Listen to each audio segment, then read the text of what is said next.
Now then, Merry Christmas. Now then, those of you who follow me will know that these banners usually generate a bit of humour, and they're displayed really just for that purpose. But this is serious. It really is serious. So if you don't want it, don't read it. But I'm going to keep putting up these warnings because there's nothing funny about this. I have an Amazon tablet, and on it I get for free the Daily Mail. So I read that all the time, Daily Mail, Sunday Mail, and it covers everything. And I was reading about the imprisonment of the father and stepmother and brother of a sad little girl, Sarah Sharif, who was tortured, beaten to death, covered in a burqa so that the bruises didn't show, sent to school, and she was missed. And she was missed on 15 separate occasions.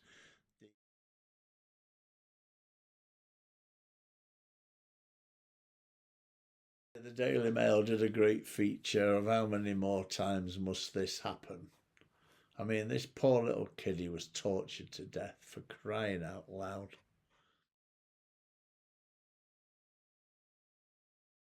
Right then, while I was reading this tablet, I saw this story, and to tell you, I was shocked is an understatement, and I've seen it all, I promise you. It was absolutely disgraceful. Anyway, I'm going to have to read it so that I don't put in all my comments. It was about William and Zachary Zylock. The two of them were the darlings of the Georgia, USA LBGT queer scene, and the story is so serious it definitely is of general interest. It looks like the LGBTQ crowd are now censoring our news output over television.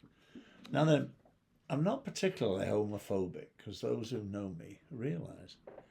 But I have had to tell this because Sky News, BBC News, GB News, ITN News have not reported this, but the Mail Online and the Sun did so initially.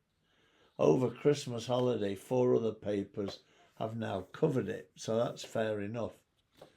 Throughout the States, at least 16 news outlets, including TV news channels, covered this fully before Christmas. Sky News Australia covered it, and several other of their outlets. It makes it worse because the story definitely is of mass general interest because of the shocking detail about two men who, to all intents and purposes, appeared to be perfectly normal. They were the darlings of the Georgia, USA, LBGT queer scene. So, in 2018, they adopted two boys, one 3 and the other 5, through a Christian adoption agency.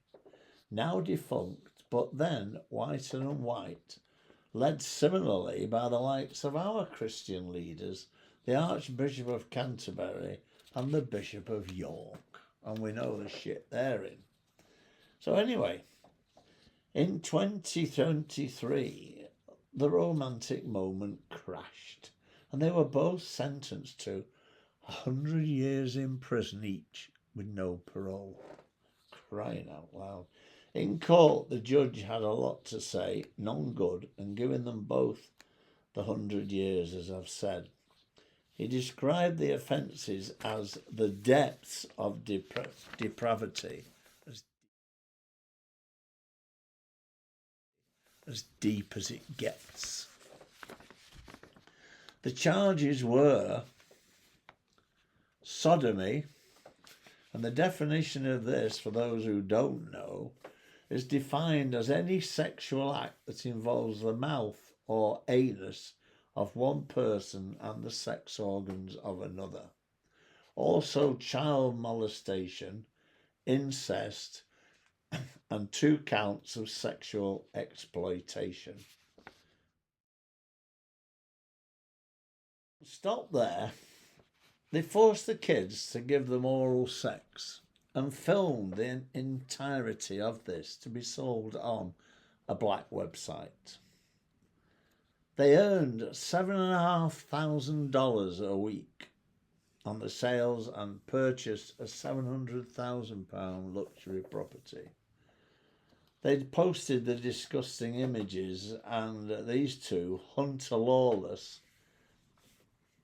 who got 20 years, and Vicaro Sanchez, who received his and then stole computers to view the images from work. And he got 60 years, crying out loud. Can you believe the lovely William emailed Sanchez with a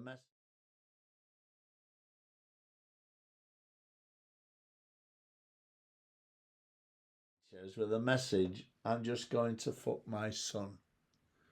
Can you believe that was just last year? Of course, well, you've got to think, haven't you? Out of solitary and into the general prison population. How long are they going to last? They'll be abused and raped constantly before being stabbed to death. And very fitting. And remember, being a Christian and a believer in God's teachings, I note in Leviticus, and others for that matter, about 10 other chapters, that men should not lay together and would not be allowed into the kingdom of heaven. So there they go, whirling in hell forever. Well, good luck to them. Well, it needs a couple of comments, doesn't it, this? We've got a care service which allows brutal murders and torture of little girls like little Sarah Sharif. What chance does sodomy stand in their league table? In coming to a prosecution in Sir Keir Starmer's UK. Just a little statistical moment. Our population is 68.5 million, and 3.8% of those are recorded as queers.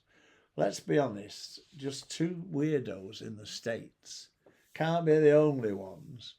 And how many boys have been adopted in the UK by queer couples and shouldn't all have a review by a skilled team of police officers under appropriate conditions as used for existing child abuse cases? You can't have an investigation by the care service, and you can only have one by the police if they are already skilled members of such a squad. Where will the necessary sympathies lie with the likes of Keir Starmer and the 60-plus queer Labour MPs who should immediately commence legislation to allow for such actions to detect the possibility of existing offences and prevent this in the future UK? Well, don't hold your breath. Hey? Absolutely shocking. Well, just on a lighter note, I was skipping through Google Images, as you've noticed, and I just wondered this thing about dogs always looking like their owners. Well, just a thought.